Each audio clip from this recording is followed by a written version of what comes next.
Question কি বলেছে, দুটি পাইপ আছে যেটা 15 ঘন্টায় এবং 12 ঘন্টায় একটি জলের ট্যাঙ্ক পূর্ণ করে এবং 4 ঘন্টায় আরেকটি পাইপ, তৃতীয় পাইপটি ফাঁকা করে।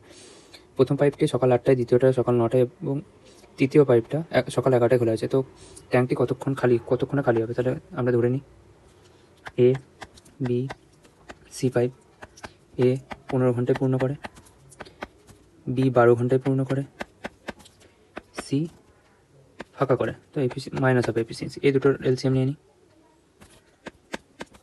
কত হয়? তিনটেরও এলসিএম নেওয়া যেতে পারে, অসুবিধা কিছু নেই। তিনটের এলসিএম নিলে কত হবে? 60,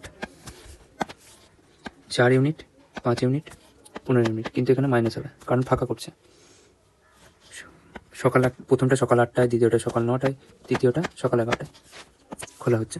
প্রথমটা 8টা থেকে 11টা অবধি খোলা আছে, মানে 3 ঘন্টা ওপেন আছে। দ্বিতীয়টা 9টা থেকে 11টা, মানে 2 ঘন্টা। এতে 4 ইউনিট এ করেছে, জল ভরেছে। 4 গুণিত 3 মানে টোটাল 12 ইউনিট করেছে 3 ঘন্টায়, 12 ইউনিট। 5 ইউনিট করে 1 ঘন্টায়, 2 ঘন্টায় কতক্ষণ করবে? 2 ঘন্টায় কত ইউনিট করবে? 10 ইউনিট। তার টোটাল কত হচ্ছে? 22 ইউনিট। এই যে 60টা, এটা টোটাল ট্যাঙ্কটা ক্যাপাসিটি, মানে 60, ধরে নাও 60 লিটার ইয়ে হবে, কিন্তু বাস্তবে কত হয়েছে? 22 লিটার জল পূর্ণ করেছে ওরা। এদের এফিসিয়েন্সি কত? এফিসিয়েন্সিগুলো কত নর্মালি ধরে নাও? টোটাল এফিসিয়েন্সি কত? 4 + 5 - 15।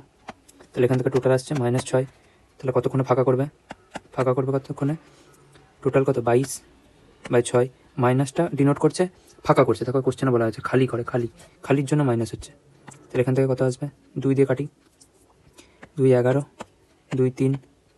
তাহলে এটা পূর্ণতা যদি করি কত হবে? এটা 3 3 9, 3 পূর্ণ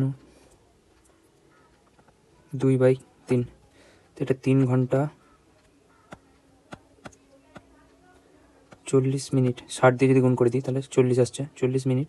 তাহলে লাস্ট কতক্ষণ চলেছে ট্যাঙ্কটা? লাস্ট 11টা অবধি চলেছিল। তো 11 + 3 ঘন্টা 40 মিনিট।